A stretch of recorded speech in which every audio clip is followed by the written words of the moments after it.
25/1/2026 ஞாயிற்றுக்கிழமை அன்னைக்கு இந்த வருடம் ரத சப்தமி வருகிறது. ஞாயிற்றுக்கிழமையில் வர்றது ரொம்ப ரொம்ப சிறப்பு.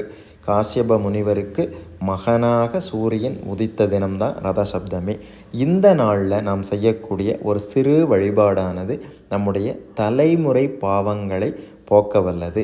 இந்த வழிபாட்டை நம்ம எப்படி செய்யணும் அப்படின்னு பார்த்தீங்கன்னா, 7 எருக்க இலைகள் எடுத்துக்கொள்ள வேண்டும். அது நீல எருக்காக இருக்கலாம் அல்லது வெள்ளை எருக்காகவும் இருக்கலாம். அந்த 7 எருக்க இலைகளில் அட்சதை வைத்து கொள்ள வேண்டும். பெண்களாக இருந்தால் மஞ்சள் தூளும் அட்சதையும் வைத்து கொள்ள வேண்டும். ஆண்களாக இருந்தால் விபூதியும் அட்சதையும் வைத்து கொள்ளலாம் அல்லது வெறும் அட்சதை மட்டும் வைத்து கொள்ளலாம்.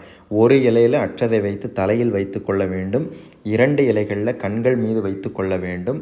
இன்னும் 2 இலைகளை எடுத்து தோள் பட்டைகளில் வைத்து கொள்ள வேண்டும். இன்னும் 2 இலைகளில் பாதத்திற்கு அடியில் வைத்து கொள்ள வேண்டும். கிழக்கு நோக்கி நின்று கொண்டு சூரிய பகவானை வணங்கி நாம் நீராட வேண்டும். இப்படி நீராடுவதன் மூலம் நமக்கு என்ன கிடைக்கும் அப்படின்னு பார்த்தீங்கன்னா, 7 தலைமுறைகளில் நம்முடைய முன்னோர்கள் பித்திருக்கள் செய்த பாவங்கள் தொலையும் அப்படிங்கிறது நம்முடைய நம்பிக்கை, ஐதீகம்.